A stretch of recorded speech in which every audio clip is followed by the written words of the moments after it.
स्वागत है दोस्तों मूवीज टाइम चैनल के एक और नए वीडियो में। आज हम एक्सप्लेन करने वाले हैं एक ऐसी फिल्म को जिसे देखने के बाद आप एनिमल और किल मूवी को पूरी तरह से भूल जाएंगे। उस फिल्म का नाम है मार्को। तो वीडियो स्टार्ट करते हैं, और अगर वीडियो अच्छा लगे तो वीडियो को लाइक करके चैनल को सब्सक्राइब जरूर कीजिएगा ताकि आपको इसी तरह के लेटेस्ट और फ्रेश कंटेंट मिलते रहे। तो फिल्म की शुरुआत होती है विक्टर और वसीम से। दोनों आपस में बेस्ट फ्रेंड्स हैं और मालूम चलता है कि विक्टर देख नहीं सकता है और वो लोग फाइटिंग देखने के लिए क्लब में आए हुए थे। यहाँ पर बहुत सारे लोग थे और विक्टर ने तो पैसे भी लगाए थे। यहाँ पर वो बहुत इंजॉय करते हैं और थोड़ी देर के बाद जब विक्टर और वसीम अपने घर जाने लगते हैं और जब वो एक फैक्ट्री के बाहर पहुंचते हैं तो अचानक से यहाँ वसीम के ऊपर हमला हो जाता है और उसे बुरी तरह से मार दिया जाता है। जिस आदमी ने वसीम को मारा था विक्टर ने उसे पूरी तरह से महसूस कर लिया था, उसके चेहरे को पढ़ लिया था और उसके परफ्यूम को भी सूंघ लिया था। ये सारी बातें विक्टर से पुलिस वाला पूछ रहा था और विक्टर ने ये सारी बातें पुलिस वालों को बता दिया था कि अगर वो आदमी मेरे सामने आया तो मैं उसे झट से पहचान लूंगा। विक्टर इन सब चीजों में बहुत तेज है, वो लोगों को पहचानने में बहुत ज्यादा एक्सपर्ट है। जिसके बाद हम वसीम के फ्यूनरल के सीन को देख पाते हैं जहां पर कि बहुत सारे लोग आए हुए थे और हम यहाँ पर विक्टर को भी देख पाते हैं जो कि काफी ज्यादा उदास था। तभी यहाँ पर रसल नाम के आदमी की एंट्री होती है और मालूम चलता है कि रसल ने ही वसीम को मारा था। जब यहाँ रसल विक्टर के बाजू से होकर निकला तो यहाँ पर विक्टर ने सुगंध महसूस की और उसे पता लगा कि ये तो वही बंदा है जिसने वसीम को मारा था। वो तुरंत ही बाहर आया और वो अपनी गर्लफ्रेंड ईसा को कॉल लगाने की कोशिश करता है, लेकिन तब तक देर हो चुकी थी क्योंकि रसल उसके पास पहुंच चुका था और वो उसे अपने अड्डे पर उठाकर लेकर चला गया था। यार रसल विक्टर से कहता है कि मैंने तो तुझे बहुत ही मामूली आदमी समझा था, मैंने सोचा तेरी आंखें नहीं होंगी तो तू हमें नहीं पहचान पाएगा, लेकिन तू तो बहुत ज्यादा चालाक है। लेकिन अब कोई दिक्कत नहीं है, जिस तरह से वसीम को मारा था ना उससे भी बुरी मौत अब मैं तुझे देने वाला हूँ। तो रसल यहाँ पर विक्टर को एक बहुत ही बुरी मौत देता है। वो उसे एसिड के टैंक में फेंक देता है जिसकी वीडियो भी एक बंदा बना रहा था। लेकिन तभी इन सब के बारे में यहाँ रसल के पिता टोनी को मालूम चलता है। टोनी एक बहुत बड़ा गैंगस्टर है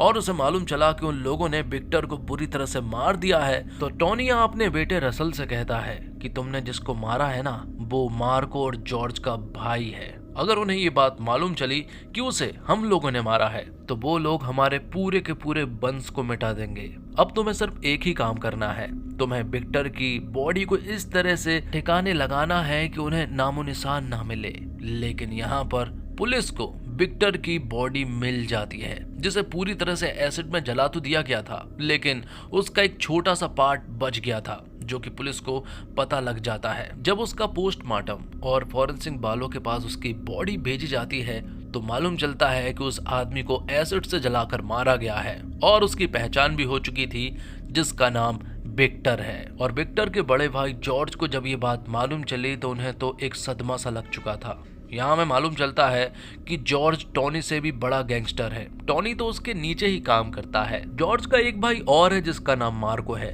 लेकिन मार्को को अभी वो ये सारी बातें नहीं बताना चाहता है। जॉर्ज और मार्को को मिलाकर वो 4 भाई बहन है। उनकी एक बहन है जिसका नाम नैन्सी है और नैन्सी और जॉर्ज की शादी भी हो चुकी है जिनके कुछ बच्चे भी हैं जो कि आपस में बात कर रहे थे मार्को अंकल के बारे में कि मार्को अंकल बहुत ही ज्यादा खतरनाक है। अगर उन्हें इन सब के बारे में मालूम चला ना तो वो हमेशा की तरह सभी को मार डालेंगे क्योंकि वो एक मॉन्स्टर है। अब एक फ्लैशबैक का सीन दिखाया जाता है जहां एक गुंडा जॉर्ज के पास कॉल करता है और उससे कहता है कि तुम्हारा भाई किडनैप कर लिया गया है, अगर 4 करोड़ रुपए लेकर तुम आ जाते हो तो हम तुम्हारे भाई को छोड़ देंगे।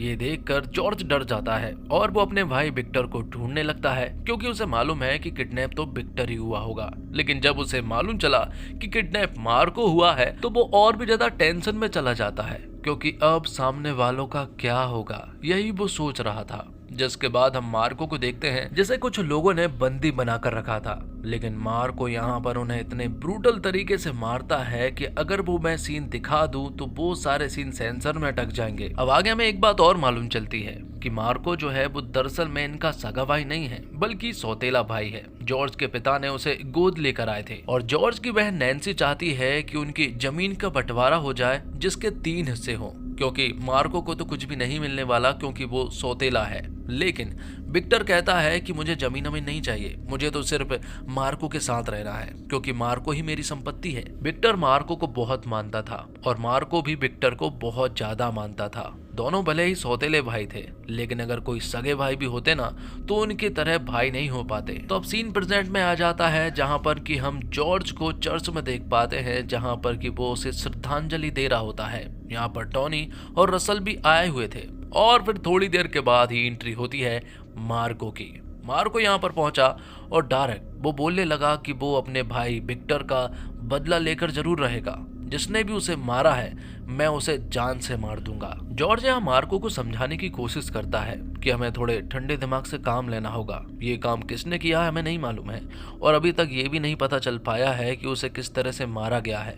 ये भी हो सकता है कि उसका एक्सीडेंट हुआ हो। जिसके बाद मार्को अपने भाई विक्टर की यादों को याद करने लगता है जब वो दोनों साथ में रहा करते थे और बहुत ज्यादा खुश रहा करते थे। यहाँ विक्टर मार्को के साथ ही सबसे ज्यादा खुश रहा करता था और मार्को भी उसी के साथ। मार्को की एक गर्लफ्रेंड भी थी और तो वहीं विक्टर की भी एक गर्लफ्रेंड थी जो कि अभी भी उसी से प्यार करती है। भले ही वो अंधा था लेकिन ईसा विक्टर से बहुत ज्यादा प्यार अभी भी करती है। जिसके बाद जॉर्ज एक मीटिंग करता है। इस मीटिंग में टॉनी, रसल और बाकी सारे गुंडे भी आए हुए थे। उन्हें ये डिसाइड करना था कि अब आगे क्या करना है। टॉनी कहता है कि हमें सब कुछ भूल भाल कर आगे काम करना चाहिए क्योंकि अगर हम इसी में लगे रहे तो हमारा धंधा मंदा हो सकता है। लेकिन तभी यहाँ पर मार्को आता है और वो कहता है कि हमारे भाई की जान गई है और हम उसका बदला लेकर जरूर रहेंगे, चाहे जो भी हो जाए।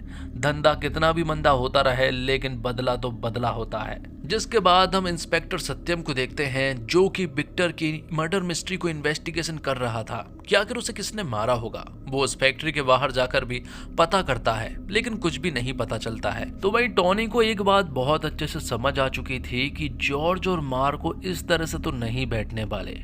वो किसी भी हद तक जा सकते हैं अपना भाई का बदला लेने के लिए और वो ये पता कर रहेंगे कि आखिर विक्टर को मारा किसने था। टॉनी को जॉर्ज के बारे में भी मालूम है कि जब उसे किसी के ऊपर शक होता है ना तो वो दो बार नहीं सोचता बल्कि वो उन्हें जान से मार देता है। अब एक दिन इंस्पेक्टर सत्यम मार्को से मिलने के लिए आता है और यहाँ इंस्पेक्टर सत्यम यहाँ मार्को को सब कुछ बता देता है कि विक्टर को किस तरह से मारा गया है। जब वो उसे बताता है कि विक्टर को एसिड से जलाकर मारा गया है तो ये देखने के बाद मार्को का दिमाग पूरी तरह से खराब हो जाता है। अब उसे विक्टर के कातिल के बारे में पता करना है। तो वहीं दूसरी तरफ हम देखते हैं कि जॉर्ज का बहुत सारा सोना विदेश से आने वाला था जो कि एक पोर्ट पर आने वाला था, लेकिन टॉनी के हाथ में बहुत कुछ था। उसने वहां कैप्टन से बात कर ली और सारे सोने को अपने पास रख लिया और वहां जॉर्ज को बता दिया कि उसका पूरा सोना पकड़ा गया है। ये सुनकर जॉर्ज का भी दिमाग खराब हो जाता है। उसे समझ नहीं आ रहा था कि आखिर कैप्टन से हमारी बात है तो फिर सोना पकड़ा कैसे जा सकता है। जॉर्ज को भी धीरे धीरे कुछ चीजें समझ में आ रही थी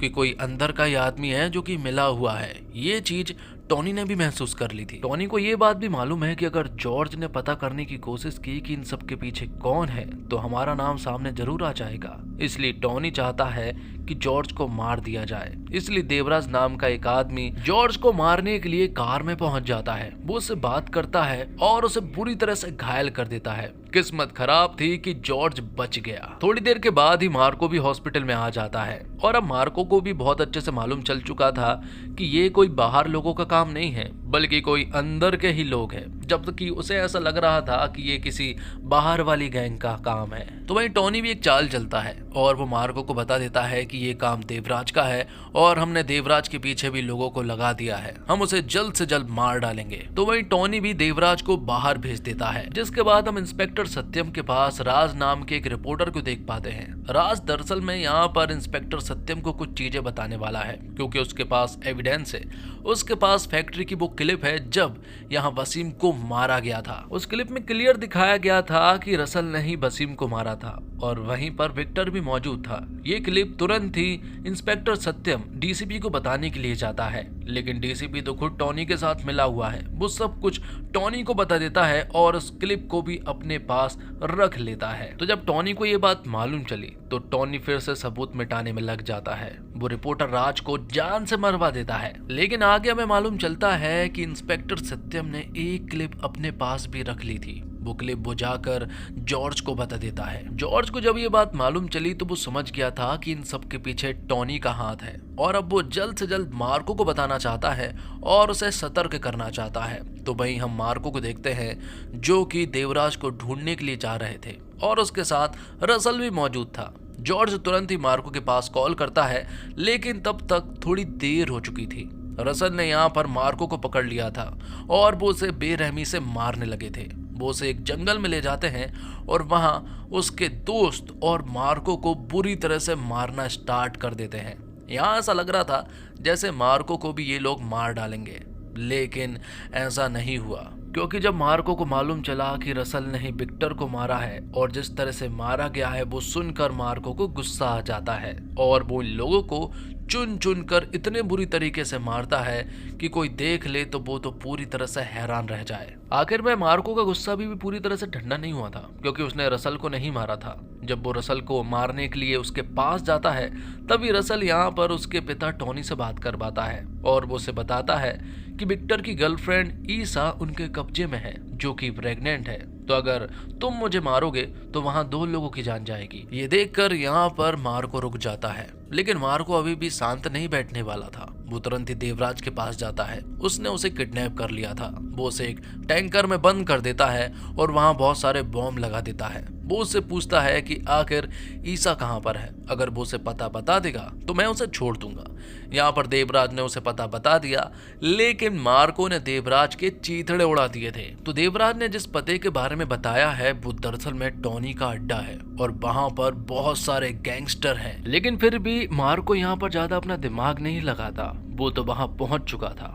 मार्को वहां देखता है कि सचमुच ही यहाँ पर तो बहुत सारे गुंडे लोग हैं, लेकिन मार्को यहाँ उनके ऊपर टूट पड़ता है और उन्हें यहाँ पर बुरी तरह से मारने लगता है। वो लोग बहुत सारे थे, लेकिन फिर भी मार्को ने सबको मार गिराया था। आखिर में सभी को मारने के बाद वो छत पर पहुंचा। वहां पर एक लड़की जरूर थी, लेकिन वो ईसा नहीं थी। यहीं पर टॉनी भी मौजूद था। टॉनी मार्को से कहता है कि मुझे बहुत अच्छे से मालूम था कि तू यहाँ पर जरूर आएगा, लेकिन मैं इतना पागल थोड़ी ना हूँ कि ईसा को अपने पास रखूंगा। टॉनी कहता है कि अगर तुम्हें ईसा चाहिए तो बदले में 40 करोड़ रुपए देने होंगे और वो भी मेरे बेटे रसल को देना होगा। मार्को तुरंत ही रसल के पास एक सूटकेस लेकर पहुंच जाता है। यहाँ रसल को ऐसा लगा था कि मार्को यहाँ पैसे देने के लिए आया है, लेकिन सूटकेस में तो दरअसल में टॉनी का हाथ होता है। ये देखकर रसल तो पूरी तरह से हैरान रह चुका था। फ्लैशबैक के सीन में बताया जाता है कि जब हाल ही में यहाँ पर मार्को टॉनी से मिला था तो वहां उसने पैसों की बात की थी, लेकिन मार्को ने वहां उसका ही हाथ काट दिया था। तो अब मार्को यहाँ रसल से कहता है कि अब तुझे तेरा बाप जिंदा चाहिए तो तू ईसा को छोड़ दे, मैं तुझे तेरे बाप का पता बता दूंगा।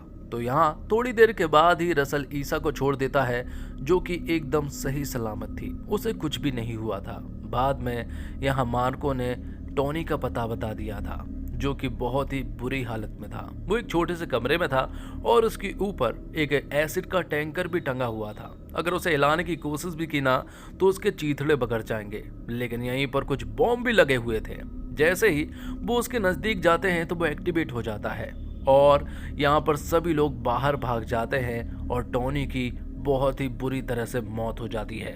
तो अब रसल के पास कुछ भी नहीं बचा था, इसलिए वो अपने सौतेले भाई साइरस के पास जाता है। साइरस एक ऐसा बंदा है ना जो कि लोगों को ब्रूटल तरीके से मारता है। वो किसी इंसान से बदला लेने में यकीन नहीं रखता, बल्कि पूरी की पूरी फैमिली को मार डालने पर यकीन रखता है ताकि उसका कोई भी दुश्मन ना बचे। तो भैया मार्को अपनी फैमिली के साथ रहने लगा था, उसकी गर्लफ्रेंड भी उसके साथ रहने लगी थी, यहीं पर ईसा भी रहने लगी थी। मार्को को ऐसा लग रहा था कि शायद अब उनके साथ कोई भी प्रॉब्लम नहीं होगी, अब वो लोग बिल्कुल ठीक तरह से रहेंगे। लेकिन तभी हम साइरस को देखते हैं, जो कि कोई प्लानिंग नहीं बनाता, बल्कि वो कहता है कि आज रात को ही हम मार्को के घर पर जाएंगे और उसकी पूरी फैमिली को मार डालेंगे। ये सुनकर रसल कहता है कि मार्को आम आदमी नहीं है, लेकिन वो साइरस के बारे में भी कहाँ जानता है। आगे हम देखते हैं कि ईसा जब मार्को के घर पर होती है तो उसे लीवर पेन होना स्टार्ट हो जाता है और उसे हॉस्पिटल नहीं बल्कि उसकी डिलीवरी यहीं पर की जानी थी, क्योंकि जॉर्ज नहीं चाहता है कि हम उसे हॉस्पिटल लेकर जाएं,